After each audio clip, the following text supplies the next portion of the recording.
ओम नमो भगवते वासुदेवाय। ओम नमो भगवते वासुदेवाय। ओम नमो भगवते वासुदेवाय। नारायणं नमस्कृत्य नरं चैव नरोत्तमं देवीं सरस्वतीं व्यासं ततो जयमुदीरयेत्। नष्टप्रायेषु अभद्रेषु नित्यं भागवत सेवया भगवत्युत्तमा श्लोके भक्तिर्भवति नैष्टिकी। Reading from Srimad Bhagavatam, Canto 10, Chapter 2, entitled Prayers by the Demigods. Text number 3.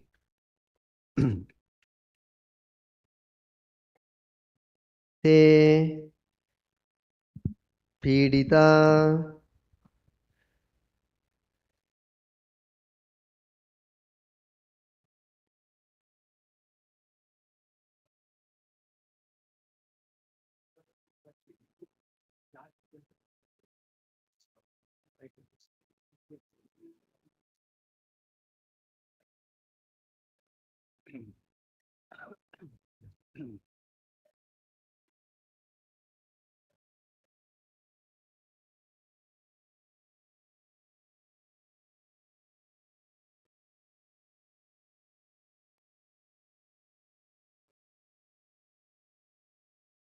Nivivishuhu.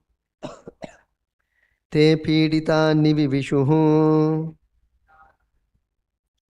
Kuru Panchala Kekayan. Kuru Panchala Kekayan. Shalvas Vidarbhan Nishadhan. Shalvan Vidarbhan Nishadan. Videhan Koshalan Api. Videhan Koshalan Api. Te Pidita Nivivishuhu. Kuru Panchala Kekayan. Shalvan Vidarbhan Nishadan. Videhan Koshalan Api. Te Pidita Nivivishuhu. Kuru Panchala Kekayan. Shalvan Vidarbhan Nishadan. Videhan Koshalan Api.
They, the kings of the Yadu dynasty, Piditaha, being persecuted, Nivivishuhu, took shelter or entered the kingdoms, Kuru Panchala, the countries occupied by the Kurus and Panchalas, Kekayan, the countries of the Kekayas, Shalvan, the countries occupied by the Shalvas.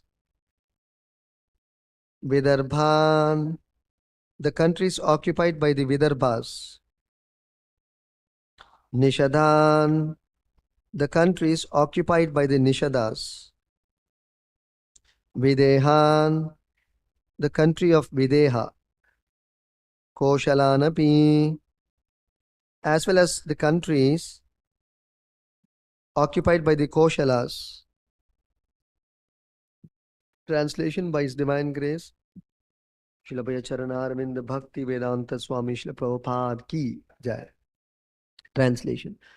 Persecuted by the demoniac kings, the Yadavas left their own kingdom and entered various others, like those of the Kurus, Panchalas, Kekayas, Shalvas, Vidarbhas, Nishadas, Videhas, and Koshalas. Can you repeat the translation? Persecuted by the demoniac kings, the Yadavas left their own kingdom and entered various others, like those of the Kurus, Panchalas, Kekayas, Shalvas, Vidarbhas, Nishadas, Videhas, and Koshalas. There's no purport, so I'll read the next two texts also, texts 4 and 5. I will read myself. Eketam anurundhana gnataya paryupasate हतेषु शत्सु बालेषु देवक्या औग्रसेनिना सप्तमो वैष्णवं धाम यम अनंतं प्रचक्षते गर्भ बभूव देवक्या हर्षशोक विवर्धनः. Translation and purport by Srila Prabhupada. Jai Prabhupada. Translation. Some of their relatives, however, began to follow Kamsa's principles and act in his service. After Kamsa, the son of Ugrasena, killed the 6 sons of Devaki, a plenary portion of Krishna entered her womb as her 7th child, arousing her pleasure and her lamentation. That plenary portion is celebrated by great sages as Ananta, who belongs to Krishna's 2nd quadruple expansion. Purport. Some of the chief devotees, such as Akrura, stayed with Kamsa to satisfy him. This they did for various purposes. They all expected the Supreme Personality of Godhead to appear as the 8th child as soon as Devaki's other children were killed by Kamsa, and they were eagerly awaiting his appearance. By remaining in Kamsa's association, they would be able to see the Supreme Personality of Godhead take birth and display his childhood pastimes. And Akrura would later go to Vrindavan to bring Krishna and Balaram to Mathura. The word Paryupasate is significant because it indicates that some devotees wanted to stay near Kamsa in order to see all these pastimes of the Lord. The 6 children killed by Kamsa had formerly been sons of Marichi, but because of having been cursed by a Brahmana, they were obliged to take birth as grandsons of Hiranyakashipu. Kamsa had taken birth as Kalanemi, and now he was obliged to kill his own sons. This was a mystery. As soon as the sons of Devaki were killed, they would return to their original place. The devotees want to see this also. Generally speaking, no one kills his own nephews. But Kamsa was so cruel that he did so without hesitation. Ananta Sankarshana belongs to the 2nd Chaturvyuha or quadruple expansion. This is the opinion of experienced commentators. Thus ends the Bhaktivinoda purport and translation to Canto 10, Chapter 2, text number 3 to 5 of Srimad Bhagavatam. मम ज्ञानतिमिरान्धस्य ज्ञानाञ्जनशलाकया चक्षुरुन्मीलितं येन तस्मै श्रीगुरवे नमः. नमो ॐ विष्णुपादाय कृष्णप्रेष्ठाय भूतले Srimate Bhakti Vedanta Swami Niti Namine Namaste Saraswate Deve Gauravani Pracharine Nirvishesha Shunyavadi Paschati Deshatarine Jai Shri Krishna Chaitanya Prabhu Nityananda Shri Advaita Gadadara Shri Vasadi Gaura Bhakta Vrinda Hare Krishna Krishna Krishna Hare Hare Hare Rama Rama Rama Hare Hare.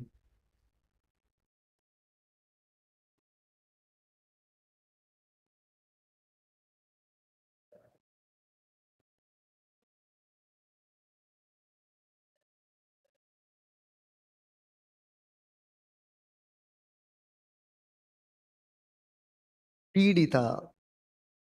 Pidita means being harassed, being persecuted. Piditaha.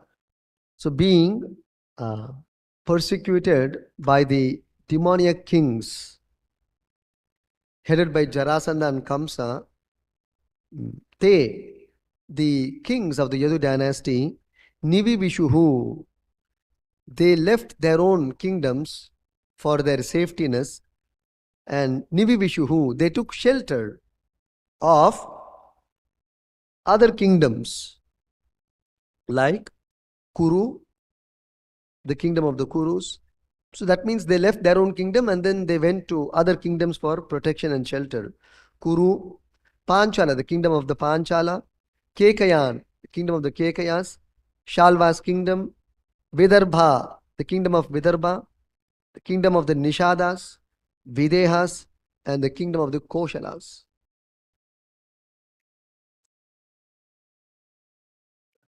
Earlier, uh, there were different kings ruling different parts of India. As we have states today, the way India is divided in the form of states. Earlier, as presently they ruled by chief ministers, they were ruled by small kings. And few kingdoms put together, there will be a province. And all the provinces put together, there will be multiple kings finally reporting to one emperor called Maharaja. And as we have states today, different states today, similarly in those days, they were all provinces which were much bigger than the division of the present states. Much bigger. Probably 2-3 states together would be a province. It's like that. Just like earlier, Andhra, Karnataka, Tamil Nadu, the part of Kerala is one province it was. Today it has become almost like 4 different states. So these are all different provinces in those days, how the kingdoms and the land was divided for the purpose of convenience of ruling and administration. For example, Videha, Vidarbha. These are all the kingdoms of Nagpur, Bihar, then New Delhi and surrounding regions of the present day New Delhi, Gujarat region. So like that, different names are given. So we should not wonder whether these places really existed. If you see history also, the names of the provinces, the names of the states keep changing regularly. Even Karnataka, you see, so many names are changed.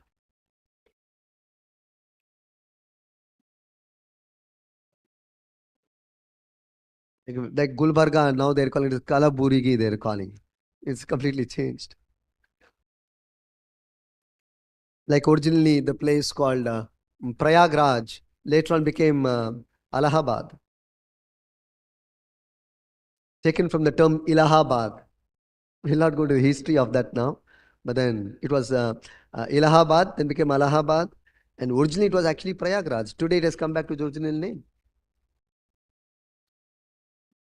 So every place, they change the names. New Delhi, today as it is called, actually it is not New Delhi, it is called Hastinapura. Assam also, it was not Assam, it was Prag Jyotishapura. So like that, each of the place, the names have changed.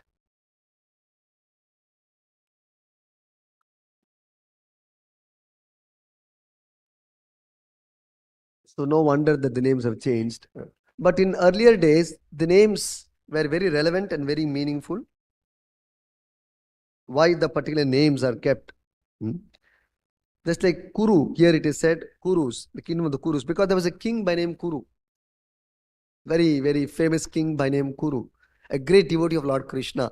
Therefore, the entire kingdom came to be known as Kuru, the dynasty came to be known as Kuru, and the entire kingdom also came to be known as Kuru kingdom. Just like today also we see, just for our understanding, sometimes many circles are named after freedom fighters. Sometimes some road is named after some prominent person. Sometimes freedom fighters, sometimes some doctor, sometimes some former prime minister, from former scientist sometimes. We see that it's very common in our experience. The roads are changed, the streets are changed, the areas are changed, depending on the influence of that person at that time. Even we see colleges being named after some notable persons or sometimes politicians. It's very common. So, Kuru, the kingdom, therefore, because of this great king's ruling, it became known as Kuru kingdom. Just like Rama Rajya, we say. Why? Because of the influence of Lord Rama's ruling during his time. Interestingly, in this world, sometimes the influence could be positive or negative, still their name will be recorded. But in the case of Ramachandra, it was positive. There was a predominant Krishna conscious, Rama conscious ruling. And therefore, even today it is being remembered. Rama Rajya, Krishna Rajya, we want like that. So, same way, Kuru, so great devotees, such ideal ruling, they're still being remembered. So, therefore, the dynasty became famous as Kuru Vamsha, and the kingdom is Kuru kingdom. Similarly, Panchalas, Koshalas. So, all great devotees of the Lord. So, it is named after those devotees. So, the Yadus, they left their own kingdoms and then they went to the neighboring kingdoms for their shelter. But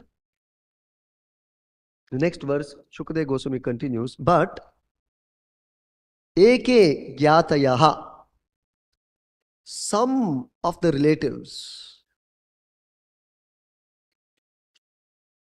however, anurundhana, tam anurundhana paryupasate. Some of the relatives of Kamsa, tam anurundhana, they didn't leave Kamsa's association. Rather, tam anurundhana, they followed Kamsa's policy and stayed with him. Paryupasate, complying with whatever he said and rendering him service. So one may wonder, why did the pious kings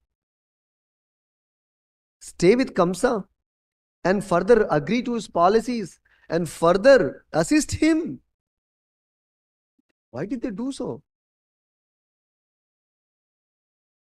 That we will see. It's a very surprising element. How did the pious kings join Kamsa, continue to be with Kamsa even after so much atrocities Kamsa committed? Because there are some much higher and serious purposes and reasons which they had, for which they continue to stay with Kamsa, which the Acharyas, as Prabhupada explains in the purport, great Acharyas have attempted to give explanation for this. We will see that.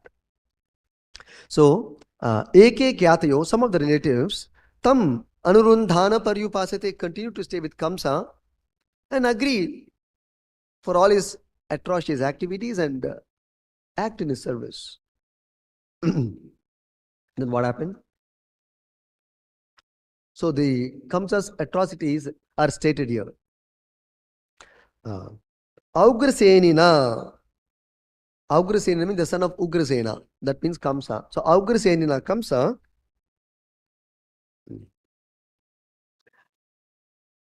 Hateshu Satsu Baleshu Devakya. Kamsa Augrasenina. Hateshu, he killed. Whom did he kill? Satsu Baleshu Devakya. He killed the sons of Devaki. Shatsu means six. Shat, six. Shatsu Balesu, the small children. Devakya. Whose children? Devakya. Hateshu, he killed them. The six born children of Devaki, he killed them. So after Kamsa killed the first six sons of Devaki, what happened? Saptamo Vaishnava Dhama Garbha Babuva Devakya. Garbha Babuva Devakya Saptamaha. The seventh child, Garbha Babuva Devakya, who appeared in the womb of Devaki, was not just another son. Vaishnavam Dhama. He is directly the expansion of Krishna. And great commentators and acharyas have explained who's that person, that seventh child of Devaki, Saptama Garbha Devakya. Who's that? Yam Anantam Prachakshate. Great sages have accepted, agreed that this seventh child of Mother Devaki, the plenary portion, celebrated Yam Anantam Prachakshate, celebrated by the name Ananta. And this Ananta, the acharyas have clarified. Prabhupada says, this is the opinion of experienced commentators. He's taken the reference of great commentators, spiritual authorities. So they have referred this Ananta as belonging to the second quadruple expansion of Lord Krishna.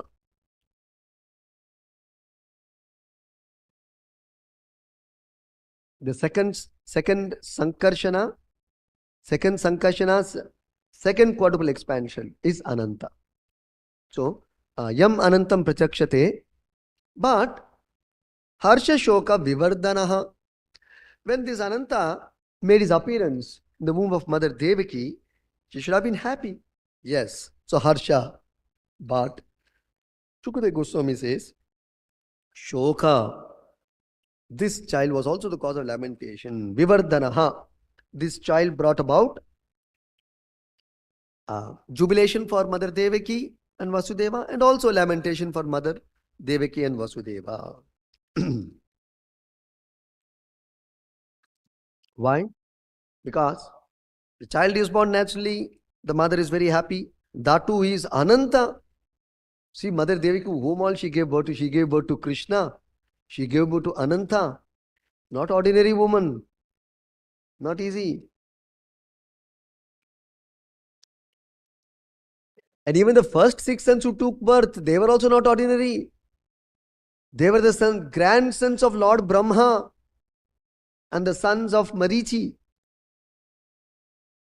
They were devatas, holding high positions in the universal administration. Extremely pious souls. Imagine if they have to take birth in Mother Devaki's womb. How fortunate they must have been. How great they must have been to take birth in the womb of the Mother of God. Not easy. Killing is just circumstantial, incidental. The reason is there. Prabhupada explains, we will discuss that shortly. But nonetheless, one important point to note is, acharyas have explained that if they have to touch Mother Devaki's body, how much purified they must have been. Special souls they must have been to take birth from Mother Devaki. The Kilvai Kamsa is a different aspect to that whole thing. But to appear from Mother Devaki's womb personally, not ordinary thing. And further, they have made made Mother Devaki's womb purified enough. So after that, Ananta came and he further purified and created a favorable atmosphere for the Supreme Personality of Godhead, Lord Krishna, to descend. So these were the pre-settings for the Lord's appearance. The 6 sons of Mother Devaki, then Ananta coming and setting the ground for Lord Krishna to appear in Devaki's womb. The Lord simply can't come and descend just like that in somebody's womb. There must be purity, sanctity in that place if the Lord has to come. Why temple is special? Atheists say, why should you go to temple? You don't have to go to temple. Everywhere God is there. No. Everywhere God is there. But temple is a sanctified place to house that Lord. So we must come to the temple to become sanctified. Outside, the atmosphere is not sanctified. It is impure, contaminated by materialism. But temple is not like that. It is purified by Krishna consciousness. Therefore, temple has that inbuilt potency to infuse Krishna consciousness in the visitors. The moment they step into the temple, they will feel something divine, naturally, without separate or extraneous effort. Naturally, you can experience that when you come to temple. It is very easy to chant. It is very easy to remain in Krishna consciousness. It is very easy to practice the principles of Krishna consciousness if you come to temple regularly and associate with devotees in the temple. It becomes very easy. But outside the temple, it is not all easy. The atmosphere is by and large material and people are materialistic. They have materialistic goals. It's quite challenging to practice Krishna consciousness. But temple, extremely favorable environment. You pick up Krishna consciousness very, very fast. So, that is the speciality and unique feature of a temple, where the Lord is installed and the Lord's devotees are serving the Lord, and that a spiritual atmosphere is maintained, and therefore there is spiritual potency to infuse bhakti, devotion to God or Krishna among the visitors. So,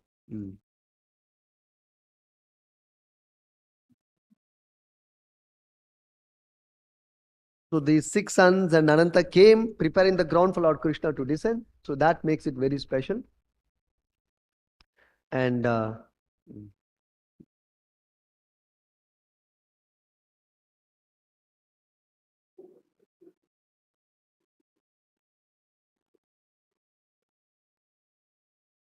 so Acharyas have explained that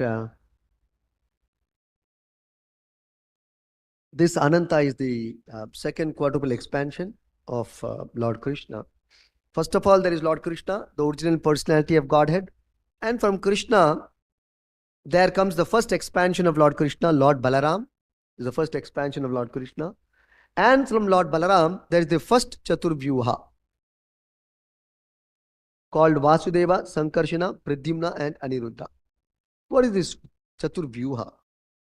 One place Prabhupada gives a very nice explanation. They're the 8D camp of Lord Krishna. This is how Prabhupada explains. In our contemporary understanding, you know 8D camp? What is 8D camp? Nobody knows? Oh, okay. Generally, the president or the prime minister of the country will have what is called as 8D camp. 8D camp, basically, they are the people who do end to end everything of the prime minister and president's needs. They take care of the president's and prime minister's needs. So if there is a program, or you have to add one program or delete one program or make the itinerary of the prime minister or the president, the 8D camp will do. HD come in, they're his assistants. But these assistants are not like ordinary assistants. They're highly qualified, super intelligent. If they have to assist the prime minister or the president of the country, you can just imagine what stature they must be. Every level there is an assistant, right? But the assistant, the prime minister is a high range officer. Just like private secretary to the prime minister, not ordinary person. Secretary is a small term. Private secretary to the prime minister is a very big term.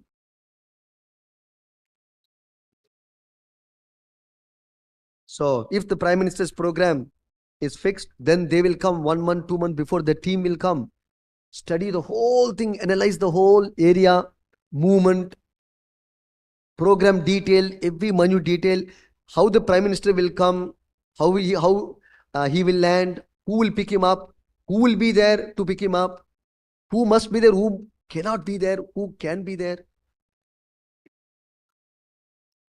Then what is the path he will take to the program venue, who will be in the program, who can't be in the program, who will be on the stage, who can't be on the stage, who will introduce him, what is the content of the introduction, who will garland him, who will give him that gift, who will talk how much, what, and whether he'll eat food or not. If he eats, they will check that. Then there'll be squads 2-3 months before. You survey the whole thing 3 months, 4 months before, 3 months before, 1 month before, 15 days before, 1 week before, 1 day before, 1 hour before, 1 minute before. They will do. After the signal is cleared, Prime Minister will come to the stage. President will come to the stage. This is called HD camp. Sometime you might have seen in Prime Minister's program, one black coat person with black specs, one fellow standing. You was wondering what this guy is doing. Oh, don't underestimate him. His eyes are 360-degree. Look at that. You may be seeing that he is only looking in front of you. He has got eyes backside also. Although apparently not there. That is his sharpness and alertness. Extremely sharp, alert, super intelligent. Very intelligent. He is the guard for the Prime Minister. Anything happens, he is the first person who will be held responsible. What happened to the security check? He is the first person who will be questioned. Anything goes out of the program, he is the first person who will be questioned. Why the program was not worked out properly. Like that. So now you can just imagine, appreciate. If Lord Krishna has to come down, who is his HD camp? Lord Balarama, Anantadev, he has personally come and set the whole place favorable enough for Lord Krishna to come and appear in Mother Devaki's womb. How special it is and how serious it is. So the Lord's appearance is extremely special and rare. And when the Lord comes, it simply creates all auspiciousness. Simply creates all auspiciousness to the entire universe. The Lord's coming. Simply the Lord comes, it's enough. He does not have to do anything. He needn't do anything. His very presence makes everything all auspicious and dispels all inauspiciousness. This is the constitution of Krishna. Constitution of Krishna. So pure, so auspicious, all auspicious. He is the personification of everything. That is why in the Bhagavatam there's a very nice verse by Shukadeva Goswami. Vasudeva para Veda, Vasudeva param jnanam, Vasudeva param tapaha, Vasudeva para yagna, Vasudeva param dhyanam. Like that. He is the supreme object of meditation, supreme object of homa, supreme object of all pious activities, supreme goal of life, supreme object of knowledge, supreme objective of devotees. supreme objective of meditators and the yogis. He is the objective of everybody.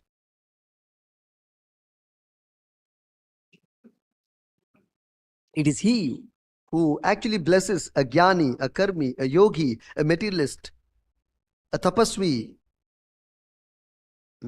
with their respective pursuits. So such a special personality, very, very rare. He's appearing in this world is such a rare event. And such a great soul comes and wants to kill. How unfortunate, misled he is. So coming back to the discussion. So this is the first Chaturvyuha, the 8th camp. Vasudeva, Sankarshana, Pradyumna, Aniruddha. These are the expansions of Lord Balaram. Then from this first Chaturvyuha, Sankarshana, there is the second Chaturvyuha. Again, Vasudeva, Sankarshana, Pradyumna, Aniruddha. From this second Sankarshana, Lord Ananta is making his appearance. So Ananta is actually a plenary expansion of Balaram, who is an expansion of Lord Krishna. So that is what is the understanding given by the Acharyas. Sometimes Balaram is taken as a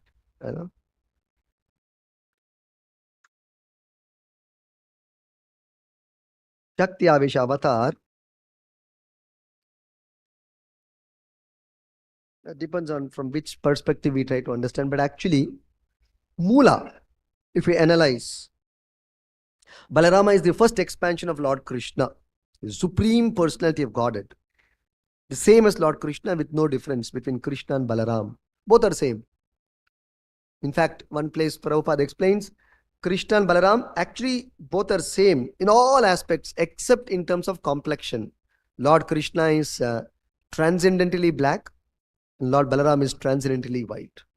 Transcendental whiteness, transcendental blackness. Because we have no idea of transcendental black and white. We only know material black and white, what we are observing. It's transcendental black and white. Anyway, other than the complexion, the transcendental varna, there's no difference between Krishna and Balaram. So now,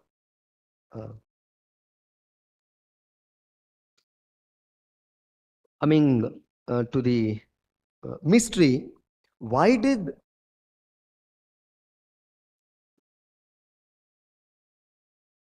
some of the relatives of Kamsa continue to stay with Kamsa? And those relatives have been devotees of Krishna. So that is very perplexing. So Prabhupada says in the purport, just like one of the chief devotees, Akrura himself, didn't move out of Kamsa's kingdom. Why? So that's a great mystery. So the Acharyas have explained here. Because Akrura had his own reasons. And that is explained here. They did this for various purposes. Primarily, Akrura was expecting Lord Krishna to appear very soon in the womb of Mother Devaki. And Akrura thought, he calculated. Even devotees calculate. But everything in Krishna consciousness. Sometimes people become surprised, oh Prabhu, you are quite calculative. Yes, devotees are calculative. By calculation only you become a devotee. Otherwise, you will be lost to yourself if you don't calculate. You will be in Maya. You should calculate what it means to be in Maya, what it means to be a devotee of Krishna. You don't calculate, you think everything is same. And such person will remain a materialistic person. So by calculation, you become a devotee. You calculate. What advantage is there by being a devotee of Krishna? We have to calculate. So Akrura thought, if I stay with Kamsa, although Kamsa is an Asura, demon number 1, chief devotee is Akrura, chief demon is Kamsa. See the combination, and both are staying together. Totally odd combination, right? Odd for whom? Not for Kamsa, for Akrura. So for Akrura it is very, very difficult to stay with Kamsa. But he tolerated. Why? Because he was expecting the Supreme Lord to appear in the womb of Mother Devaki, Kamsa's own sister. So if he goes away far, how can he be part of that festival of Lord Krishna's appearing? And Akrura was very eager to see Lord Krishna's pastimes. So if he goes away for his own safetyness and protection, how can he relish Krishna Leela first hand? If he's with Kamsa, then every day he'll be getting news of Krishna and Krishna's pastimes happening in Vrindavan. So Akrura was quite calculative and strategic. This is called strategic move. So these things are very old concept. It's nothing new in this world. People think strategy officer, very old things. Devotees are expert in everything. So how strategic Kamsa had been. See how strategically he positioned himself, being with an enemy in enemy's camp. He lived with an enemy in enemy's camp. But he is a devotee. How smart and bold Akrura must have been. How much boldness Akrura had to live with a demon, not being afraid at all. This is devotee. This is strategic move.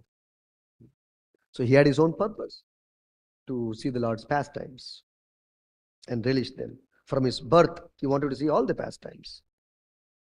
Furthermore, Prabhupada explains in the purport, Akrura would also have the privilege to invite Krishna Balaram personally to Mathura. Although the word is being sent by Kamsa, a demon, why will Krishna bother if Kamsa calls? But Akrura calls, it's a great pleasure for Krishna. Of course, although Krishna knows Akrura's intention, Krishna knows Kamsa's intention. But because Akrura invited, Kamsa also very strategic. Kamsa knew if he sends Akrura, Krishna will be very obliged to accept the request for coming to Mathura for the fight. It was a wrestling match arranged by Kamsa. Kamsa had multiple plans. Plan A, B, C, D, E, F, A to Z. Then AB, AC, AD, AF, AZ, ZA, ZB, ZC. All combinations he had plans to kill Krishna. If I miss when Krishna takes birth, then what is next plan? He sent Putana, Trinavarta, Bakasura, Aghasura, etc. etc. If that also plans, then he had Kuvalaya Pida at the entrance of Mathura. If that also fails, then he had Mushtika, Chanura. That also fails. Then finally, the last circle of defense, himself, the great Kamsa, is there. He thought like that. All the plans shattered. You have your plans, God has his plans. Hiranyakashipu, like that, all demonic persons have great plans, but useless plans. No materialistic person's plan will work in this world. Only God's plan will work. That is a fact. If we are intelligent, if we are reasonable, if you have Shastric intelligence trained by an Acharya, therefore the Shastras say, Acharyavan Purusho Veda. If you're trained by an Acharya, if your intelligence is trained by an Acharya, then you can understand how every materialistic person's plan fails. Only God's plan succeeds. Number one. Number two, sometimes then one may object, no Prabhu, I object very heavily. What is that objection? We do sometimes see there is success. That success is what is a grace of Krishna. If the Lord allows success, you get success. If the Lord does not award success, you will never be successful. Therefore, the entire success and failure is in the complete grip of the Lord, decision of the Lord. He has his own calculations, but for all good, because as the saying goes, God is all good. God is all good. All his calculations are good. Although apparently it may look bad for you today, it is all good. It is all good. Why did Krishna didn't protect his own brothers? Elder brothers, Shadgarbhas, 6 elder sons of Devaki, Krishna's elder brothers they are. Why did Krishna didn't protect? One may ask. Because when the Lord does something, He will always have a calculation, as I said. And that calculation will always be much better than all our calculations. With a puny brain, what will be your calculation? Lord's brain is unlimited. His intelligence is unlimited. And with His intelligence, if He decides something, will that not be the best thing for you? And with a puny brain, you're thinking, oh, why this happened to me? This shouldn't have happened to me. That shouldn't have happened to me. The other way around. This should have happened. That should have happened. It's a puny calculations. We should just give up that and have complete faith on the Lord's planning and arrangement for every one of us. Lord has a plan for every one of us. But we have to know that plan from the devotee of the Lord. We have to know that plan from the devotee of the Lord. Therefore, we require the spiritual master to know the plan of the Lord for you and me. If you don't have the spiritual master, you are a vagabond. You are like a ship without a rudder. No direction. So that is what we have come to this world for. Everybody has an independent plan, and Krishna has another plan. Same thing comes also. He has one plan, Krishna has another plan. But all that devotee means, by definition, he aligns himself with the plan of the Lord. Aligns himself. He may not be, but he aligns himself with the Lord or the Lord's devotees. The spiritual master and the Vaishnavas. He is a devotee. Not one who puts a tilak or wears a kantimala. That is superficial. Anybody can put that. Anybody can put kantimala. Count it is 30 rupees. 30 rupees? 30 rupees. Small kantimala is 30 rupees. So anybody can put that. But one who aligns himself with the plan of the Lord, he is actually a devotee.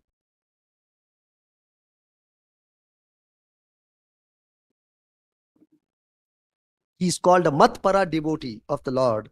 In the Bhagavatam, this term is used, matpara devotee. Matpara devotee means everything of the devotee is meant for the Lord to fulfill the Lord's plans, Lord's desires in this world. Lord has a plan in this world, and the devotee wants to fulfill that desire, that plan of the Lord. Ambarish Maharaj was one such devotee. Therefore, he is being declared as the matpara devotee of the Lord. Very, very dear to the Lord, because he doesn't clash or conflict with the Lord's plan. Arjuna, representing a common man initially, he declined to fight the battle, although Lord Krishna personally desired.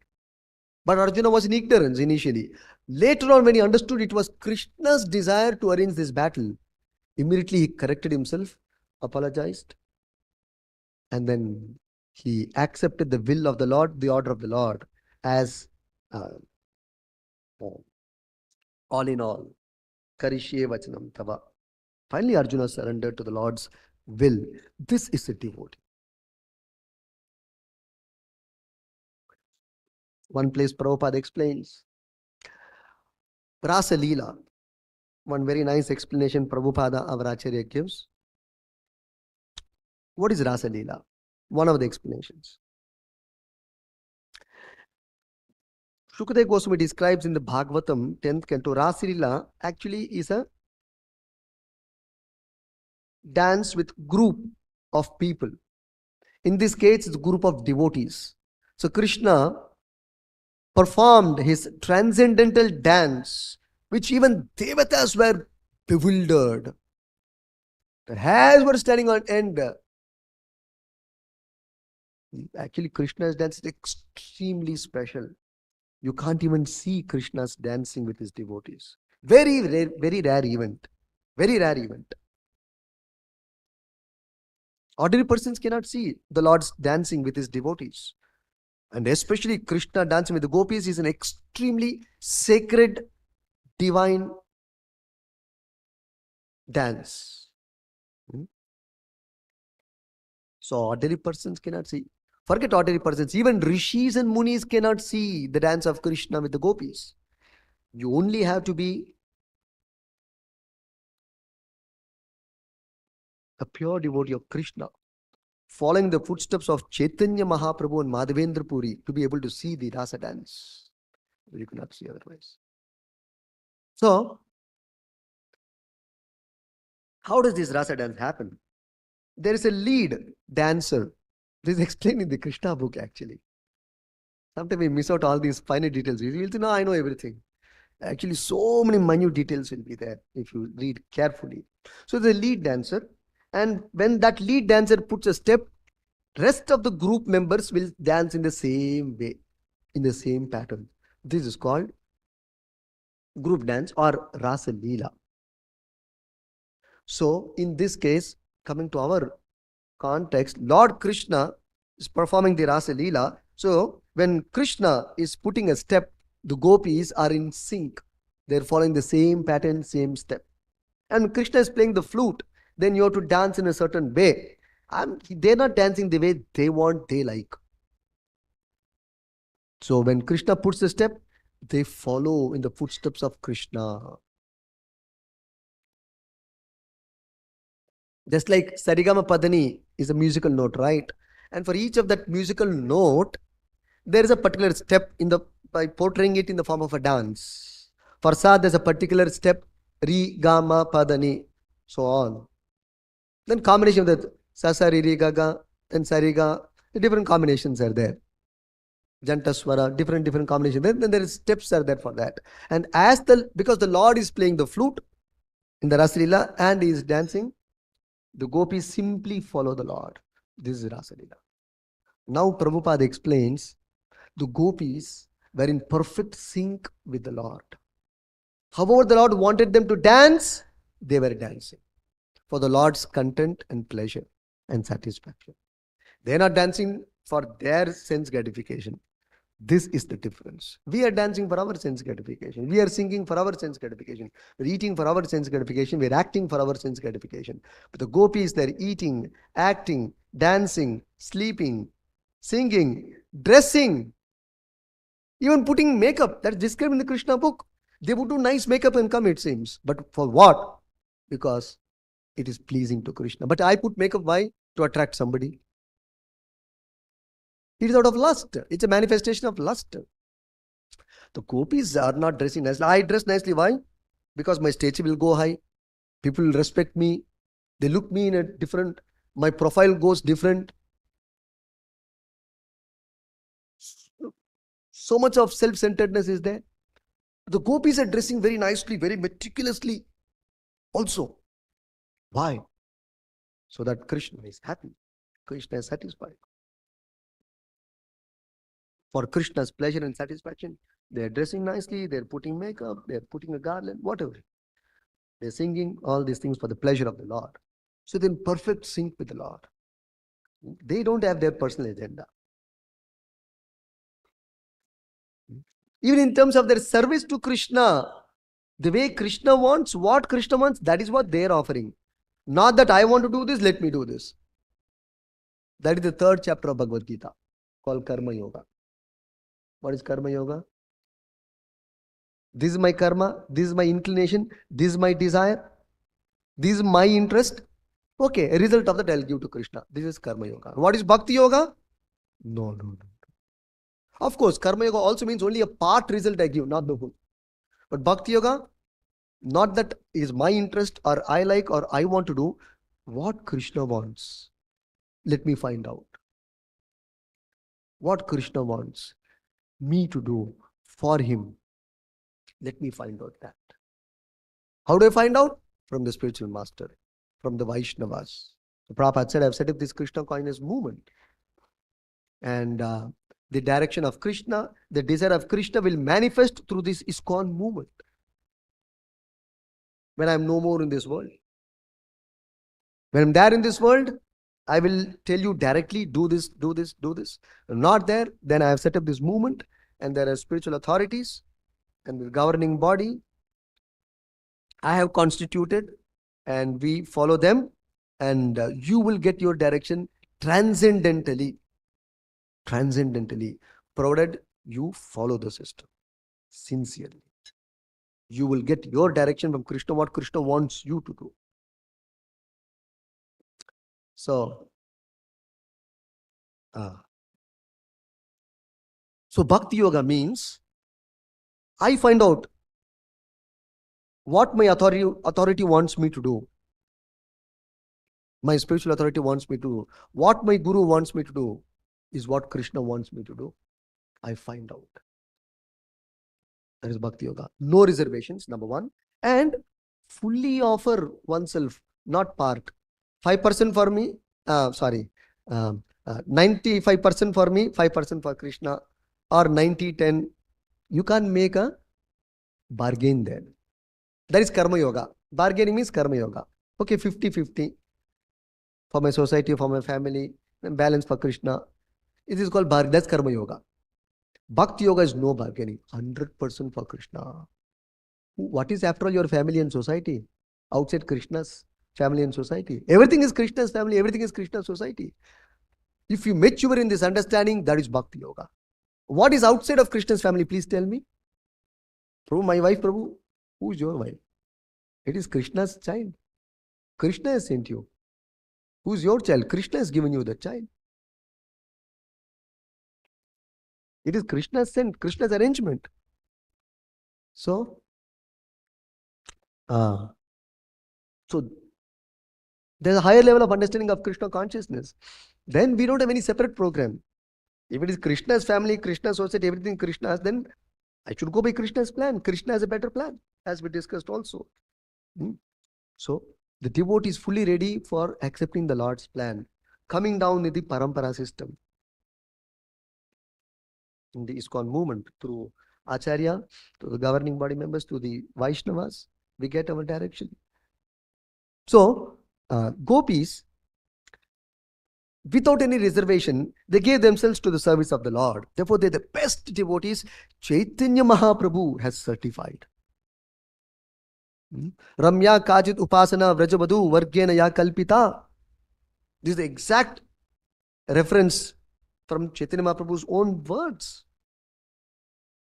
Words of glorification of the gopis' position of their devotion to Krishna. The highest standard of devotion to Krishna is as set by the gopis. Why? Because in simple words, common man's language, what is the standard of gopi bhakti? Without any reservation, however Krishna wants, they're agreeable, they're moldable, they're ready for sacrifice. This is standard of gopis' way of devotional service, performing devotional service. So,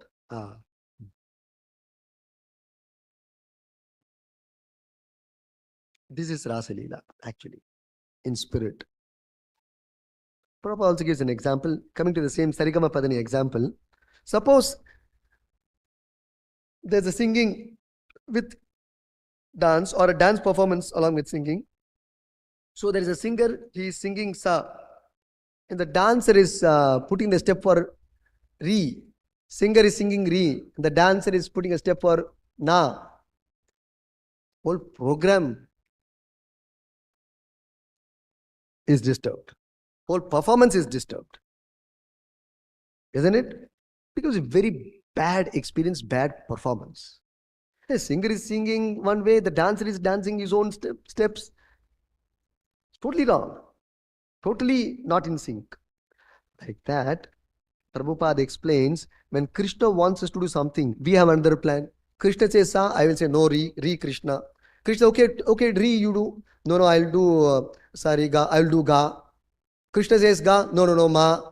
Krishna says Ma, no, it is Pa. What is going on? This is sum and substance of material life. So,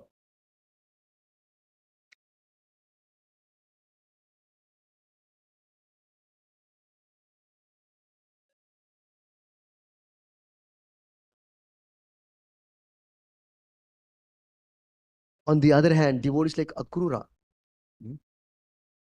even if they're with the enemy, they're in line with the Lord's principles. They are in line with the Lord's principles. Because it was unavoidable for if they have to see the Lord's Leela. Therefore, they tolerated living with a demonic person, Akrura. He tolerated. Such an exalted devotee. In fact, in one place, it is described for a devotee to live without the association of devotees is something like. Suppose assume that now the season of May is going on. Vaishaka Ritu. Vaishaka Ritu among the 6 Ritus is very, very hot. It is May month, very, very hot by itself. Suppose in the month of May, afternoon 12 noon, the sun is the top of the sky. That means it will be even more hot. Month of May, sun is in 12 noon, and then you light fire all around you and sit in the middle. Somebody suggests that. Will you agree for that proposal? It is not bonfire experience. Terrible it will be, right? Light fire all around you. And the sun at the top of the sky. Month of Vaishaka. How that experience will be? For a devotee, the experience is like that. To be with a non-devotee. To give up devotional service. It is like that. Elsewhere it is said, there is one explanation given. So for him, if he doesn't have another devotee to associate with, he feels suffocation like that. This is devotee. Are we feeling? Or are we very comfortable? Okay, last year Janmashtami I came to temple. It's okay. I spoke to Prabhuji. I'm happy. Prabhu also is happy with me. Just 364 days. Where are you? For a devotee, even 1 second you can't be in that fire, amidst that fire, and the Vaishaka month and the sun. How can one be there? Huh? A devotee feels like that without another devotee's association. Another example, it's given in the scriptures. Prabhupada explains. Suppose you give an offer to a devotee. What is the offer? See, I will give you all the 3 worlds. Take, become the ruler, become the owner, become the proprietor. But for one moment, you should forget Krishna and Hare Krishna. Enough of this Hare Krishna and the Hare Krishna people, these devotees, all the time Krishna, Krishna, mad people. Enough of these devotees. Let me get some relief. Let me go off outstation now. So somebody says, I'll give you all the 3 worlds. Just forget Krishna for a moment. So Prabhupada says, a pure devotee will instantly reject that offer. Get lost, he will say. This is devotee. This is devotee. Then imagine if we have a fortunate, favorable atmosphere and opportunity to live with devotees, to be with devotees, to practice devotional service, to serve Krishna. How much fortunate we are. How can we give that fortune? Here we see personalities like Akrura taking such other extreme austerities of living with demons. It is like being, suffocated, squeezed out. Yet they are tolerating to be with Kamsa, like Akrura. Why? So that they can see the Lord in the Lord's Leela and assist the Lord. That means, even if there is great difficulty, if it is to assist the Lord in His plan, although we are not strong enough, devotee Akrura are setting an example. We should be ready for it. We should be ready for that. Of course, we may not be that much elevated advanced, so we should pray for their mercy and grace. When will we develop that strength and boldness and courage and bhakti shakti, that amidst all unfavorable circumstances, still I will be able to assist my Lord's mission in this world to reclaim the conditioned souls. The Acharya's mission, which is the Lord's mission. And Prabhupada said that is ISKCON's mission also. I set up this movement for that one purpose of Krishna. Krishna wants wants that all the jivas be delivered to Him. They are all suffering in this world. without Krishna consciousness. The Lord wants to reclaim them. The Acharyas come to relieve the Lord from his anxiety. Acharyas are such great souls, they can relieve even Krishna from Krishna anxiety. And if we can be of some assistance to the Acharya, imagine how much Krishna will be obliged to us. Such a special opportunity we have in this movement of Chaitanya Mahaprabhu. Very mercifully given to us by Srila Prabhupada. How fortunate one must be to be part of ISKCON. Yeah? So it's a great fortune. So we are not in Akrura's position anyway. We are with Vaishnavas, not with Kamsas. Akrura was with Kamsa and continued with Krishna consciousness. We are not being put into such kind of test here and austerity. So we are in a very favorable condition. So we should therefore take best advantage of the presence of ISKCON and the devotees and Prabhupada and do nice devotional service as per Krishna's Sarigama Padani and not our Sarigama Padani. Krishna will be very, very pleased. So